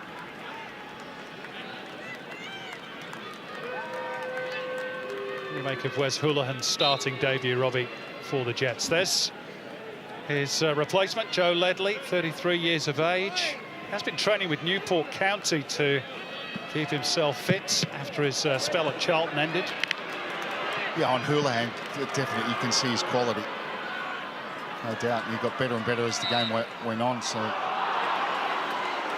Cassini Yangi penalised for falling into Katrumbas. Sorry, Robbie. No, with George Blackwood moving to 10 and James Troisi as a 6 is, well, for me, he's not a 6. And that should open it up for Newcastle counter-attacking. Did pick up a whack in the first half, didn't he, Houlihan? Impact injuries is pointing out to the physio. Looks to be in no real serious discomfort.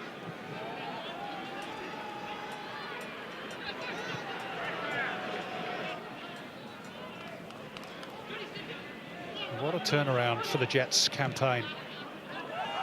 That's a beautiful ball by Bogart. Again, it's Roy O'Donovan who leaves it for Miller, because O'Donovan felt as though he might be offside. Miller certainly wasn't. And again, he's close to adding a second to his tally. Well, again, they follow the man and leave big holes in behind. It was a simple ball over the top. O'Donovan quite cleverly leaves it, and Matthew Miller with the toe. He's gone for a toe poker when I think he'd gone to ground, he could have just taken that with the outside of his right foot and stepped around the keeper. Would have been an interesting one had they scored there. O'Donovan clearly interfering with play. Lifted in by Ugarkovic, and Johnny Katrumbis was underneath that one. He would have loved to score against his old club. Well, it's another 100% chance. Completely unmarked at the back post. Difficult one, I suppose, as he takes it on the volley, but still clear side of goal. It'd be interesting to see if he was offside, Roy O'Donovan. The fact that he left it for Miller suggests that he felt as though he might have been. Or maybe he just wasn't prepared to take an opportunity, and he saw that Miller was up alongside him. No, I think he will know. He's offside this time. No, I think definitely he thought he was offside. There's no way Roy O'Donovan would have let Matthew Miller take that chance otherwise. And what it means, though, is Adelaide are very lucky to not be 4 down.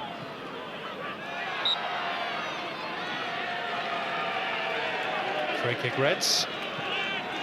Katrumbis clearly onside. He had scored.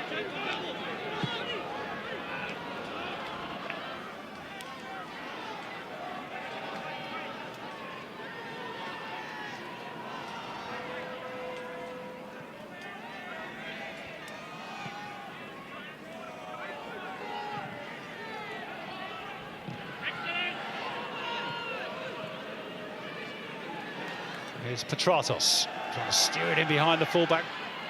Good slide by Maria to hold him at bay for now. Fitzgerald will pick up the loose ball. Top of the box is Ugarkovic, but that angle has been closed off. We'll have to switch out to Topos Stanley here. Plenty of room for him to drive into. Thought we might be going to have a reprise of that thunderbolt against Perth for a moment. You wouldn't think Nikolai Topos-Stanley would need a second invitation after that bullet. You see a lot of the Adelaide players pointing at each other. It's certain players who's picking up who, but it's certainly looking like a group very low on confidence, and this ain't going to help going forward.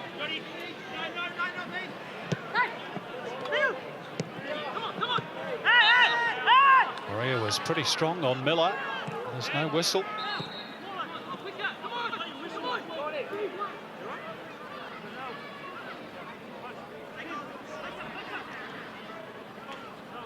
Now it does go.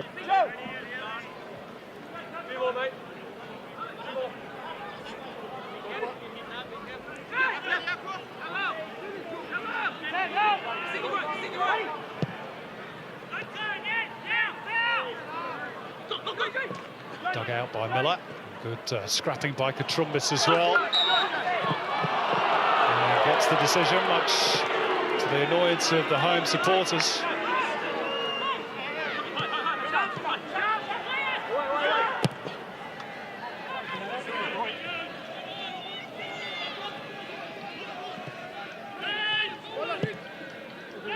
Forward by Boland.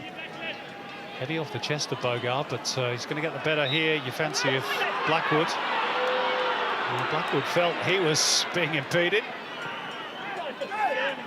Play on is the verdict. Fitzgerald to slide it forward into the path of Miller. Return by Jakobsen. Ball didn't fully cross the byline, so it will just be a throw.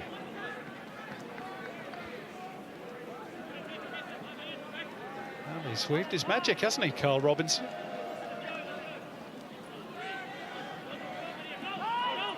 And then has time for a bit of banter with the crowd as well. Miller. Petratos. Clever ball by Petratos. Ugarkovic.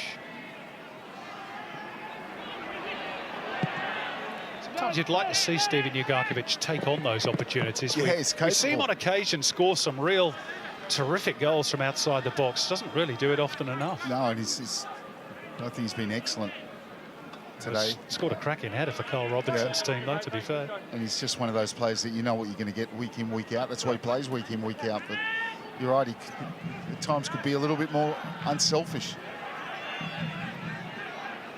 Or more selfish. More selfish, sorry. I did think I got the wrong word. It happens, Robin. Maria. Hawk linking up with Yangi. That's good positive play by the youngster. Didn't quite have the direction to return it towards Mork.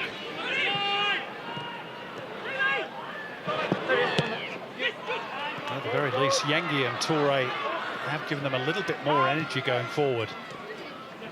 Yangi again. It's a bit unlucky for Troisi. Let's go down to Robbie Cornthwaite again. You must be feeling this as an ex-Reds man yourself, Robbie. Yeah, great point you make, Simon. I was just counting off the top of my head. I think we got 7 or 8 South Australians or SA-born players out there tonight at some point, and we're just really lacking that fight, that hunger and that pride. And I was speaking to someone before the game to ask what went on during the week. Was there a lot of emphasis on defending and trying to correct the wrongs of last week? And they seem to think that there was a lot of work done with the ball, playing out from the back, which really surprised me. So, as we know, at the end of the game, I'll be speaking to one of these Reds players, and I'm going to be interested to find out what did go on during the week and what did they work on, because there's been very, very little improvement. You never shirk the big questions, Robbie. I like it. Troisi and a bit heavy on Fitzgerald. Gets a warning from Jonathan Barrero.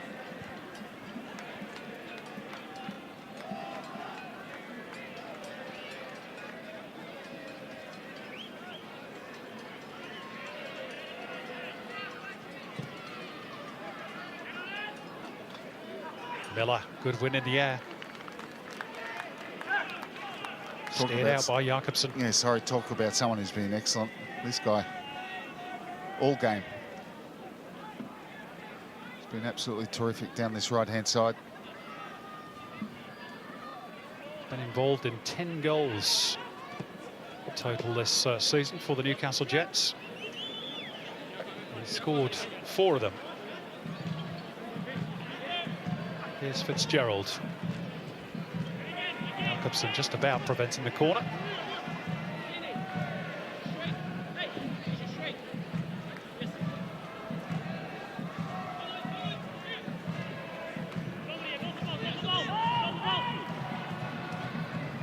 Miller again, little drop of the shoulder to get rid of Maria. At least that was the intention. Adelaide are slow to pick up on that possibility. Oh, it's a poor delivery this time by Miller. Maybe got a touch of cramp, which hindered that cross. There's his vital stats tonight. He's been pretty good, Robbie, as you pointed out. No wonder he's got cramp. He's been up and down that touchline. 60, 70 metre runs every time. He's got a great engine, hasn't he?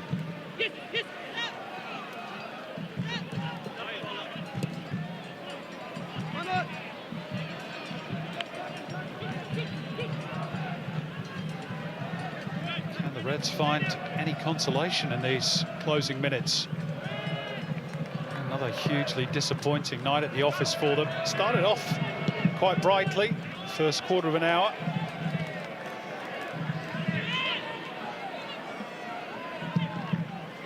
Luis Italiano really has been underemployed between the posts for the Jets.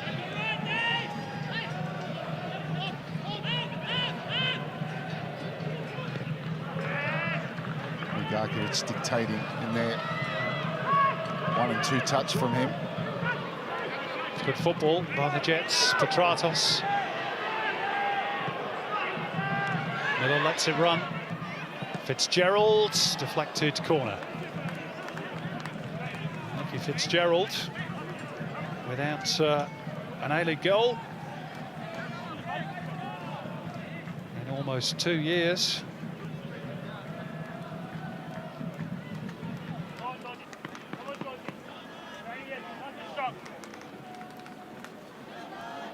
Adelaide, though, just look bereft of answers at the moment. Petratos with the corner.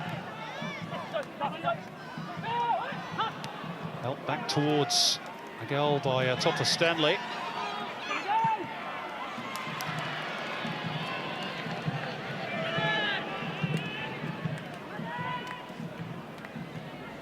Just ahead of Maria.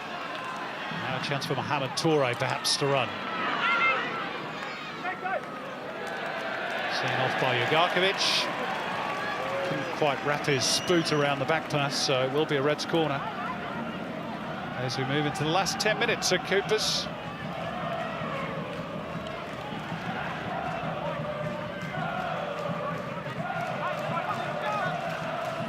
It's Italiano, anxious to keep a clean sheet. They've kept just one on the road this season. Away at Western United, Troisi's corner.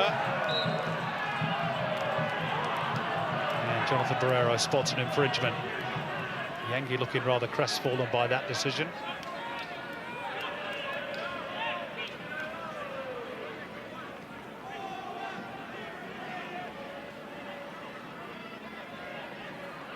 It's the 7th occasion this season, Robbie, that Adelaide have conceded 3 or more goals in a game.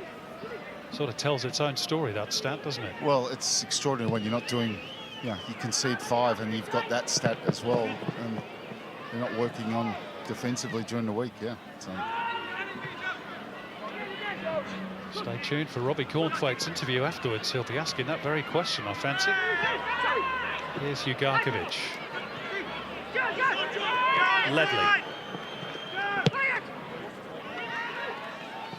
Into a good area for Petratos. Sliding in was Elsie.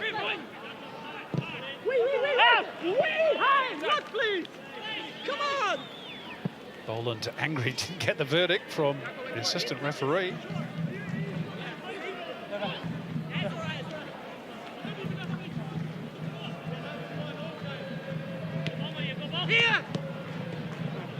Ledley.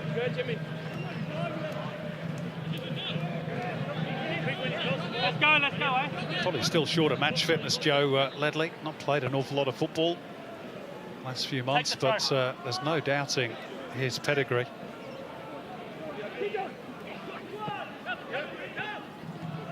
I know that Carl Robinson is not just looking at still trying to make the finals, but also at next season. Well, I think that's what, I think when he moved, he's probably sat the group down. We're just going to do as good as we can till the end of the season in respect to, making finals and see how far they could go. They're doing pretty well at the moment. They're going to be 6 unbeaten on the back of this result. And they're very, very comfortable, as they have been since Matthew Miller put them 2 clear in the 51st minute.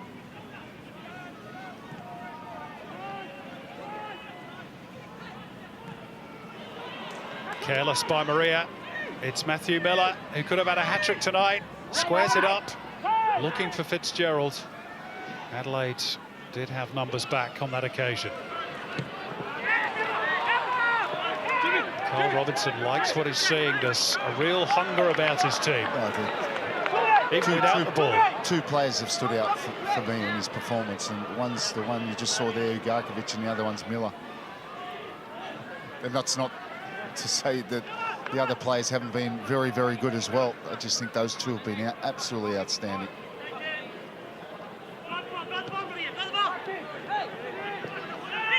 Fitzgerald.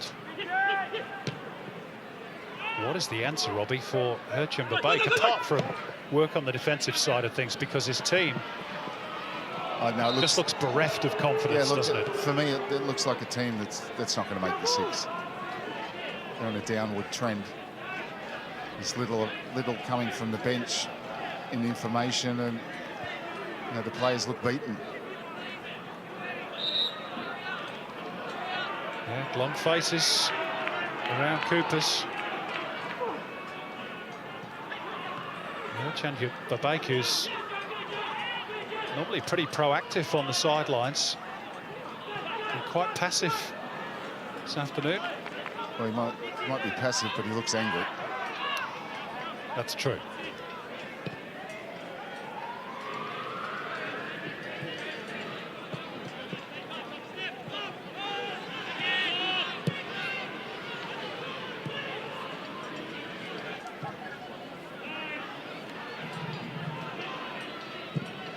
Jordan Elsie.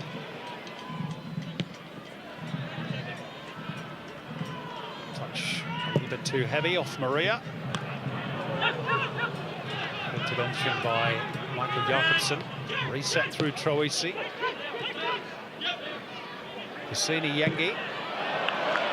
Well, it's almost hit the top deck there, but you know what? At least he's trying. Newcastle coming off number 7, Royal.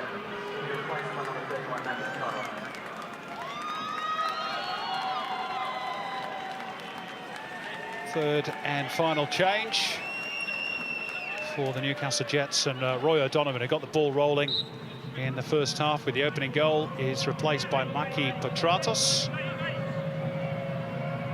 So the two brothers on the pitch at the same time. There's a third, of course, in Costa. Tonight it's Maki, the 19-year-old, who gets his opportunity, just his second A-League appearance. Arm across Bobby Burns by Stefan Mork. Even though it's a Reds free kick, it was Burns' infringement first, and they just got a slap across the chops with the trailing arm. Well, that's a remarkable recovery from Bobby Burns, because he went down and was rolling around, but he's up. Must have been the initial sting. This result will certainly sting for the Reds. Troisi's free kick, easy gather for Italiano. And quick release too. And away goes Fitzgerald, and they got numbers here. Newcastle, lovely ball to bend it in behind Troisi for Dimi Petratos. Straight at Izzo in the end. And a good counter that by the Jets. Yeah, very good from Italiano. Collect that ball. And just the difference in the two sides, the urgency, he wanted the game to go quickly. Could have held it on to it at 3-0, but released Fitzgerald, and they end up having a strike on target.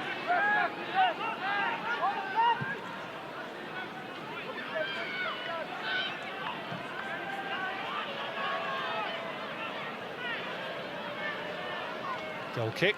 News, incidentally, coming through to us with regards to Wellington Phoenix.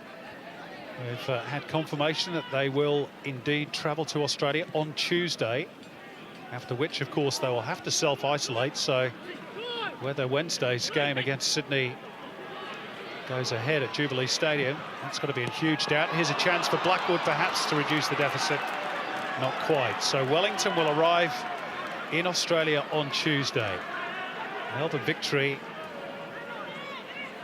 for their part. The rumour was they were trying to get out of New Zealand tonight, of course, to return to Australia to beat that isolation ban. More news to be forthcoming on fixtures and the continuation of the A-League season, or not, no doubt to come over the next 24-48 hours. Such a fluid situation, Robbie. Well, with what you've just explained, then they won't be able to play for 2 weeks. Yeah. If my reading of the information is correct.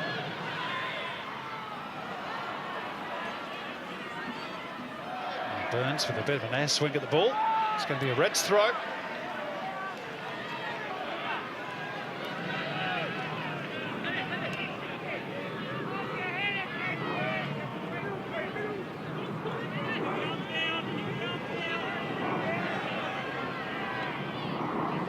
Yengi trying to roll away from his marker.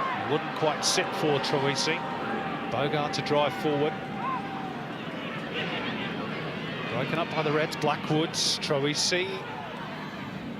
A bit strong for Torre to control. Yeah, but there's nothing going forward, is there? It doesn't look like a structure offensively there.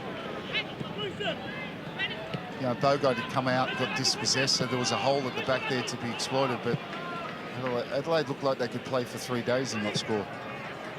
I've said that before, and then that team that I said it about went on and scored.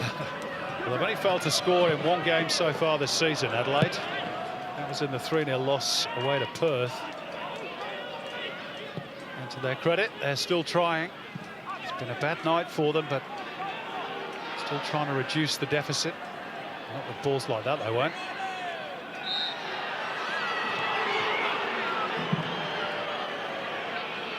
Sums up the frustration. Yeah, look, it's clumsy from Torre, but you know what? At least he's trying. At least he's, and I'm not saying the other players aren't trying, but you know, at least he's having a go. Bit of a lost cause. He's tried to chase it down. Well, here's the best news of the night for Adelaide United fans. We're into the first of 4 additional minutes. Their torment is nearly over. Even that got a few boos. Maybe they wanted less, Robbie. They want to go home and forget about this. Yeah, I'm probably sure they do. Newcastle Jets would be happy with 10, I think. There's Maki Petratos. Quite get it around Jakobsen. Boland. Fitzgerald with the arm across. Would have been a foul, but advantage played with Adelaide in possession. Stefan Mork hasn't had an awful lot of joy tonight. I just wonder whether Troisi, Mork and McGree all work in the same midfield, Robbie. Yeah, it's a possibility. I think Mork playing on that right-hand side, he's certainly not a, you know, he doesn't like hugging that touchline, but to me they look lost. It doesn't matter where you put them, they just look like strangers out there. Maria gets around Miller. Is there some joy here for the Reds? Not quite.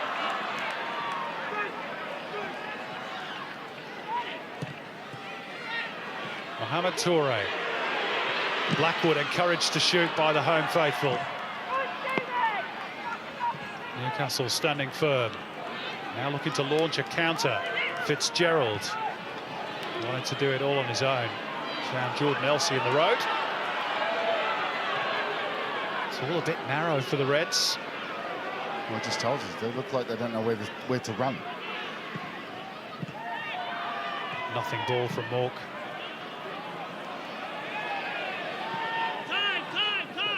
Petratos pulling up with a touch of cramp, maybe. Yeah. Demi Petratos, that is. Should make that distinction. Now his brother's on the pitch as well.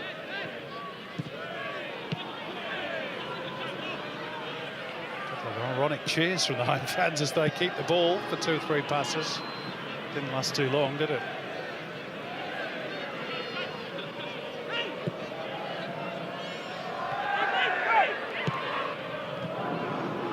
Well, the margin of defeat is probably not going to be as big, Robbie, as it was last week against Western United, but in some ways this is almost more depressing for Reds fans. Yeah, look, it's Newcastle could have had more, there's no doubt.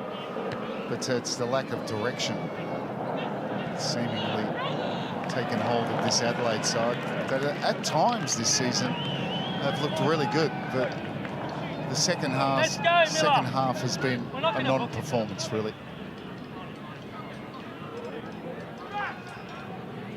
As for the Jets, they're about to leapfrog over Melbourne Victory, who were well beaten in Wellington earlier on today, into 9th spot on the ladder. Their finals hopes still alive.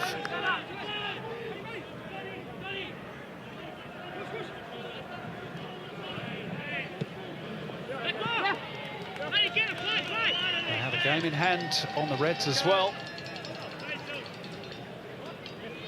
Gap between the two will be 6 points after this. Still a big gap with not too many games to go.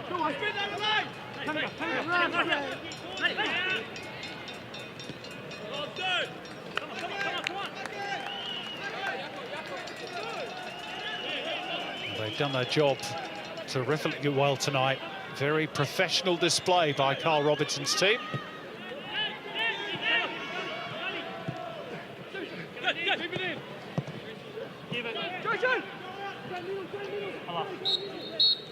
And victory is confirmed for the Newcastle Jets. The boos ring out loud and clear for Herchan Verbeek's team. And that was clinical from Carl Robinson's. The Jets keep their season alive as they extend that unbeaten run to 6 games. The Reds in disarray, 4 consecutive losses, leaving them languishing outside the 6 as the pressure grows on Herchan Verbeek. Roy O'Donovan got the ball rolling in the first half, and then 2 in the space of 4 minutes from Matthew Miller And Steven Jugarkovic giving the Jets just their second away win of the season, just their second clean sheet on the road this season. And those in the away end, in the Hawaiian shirts, have had a really good weekend in South Australia because their team were comfortable victors here tonight by 3-0. Let's get some reaction. Robbie Cornthwaite is standing by. Robbie.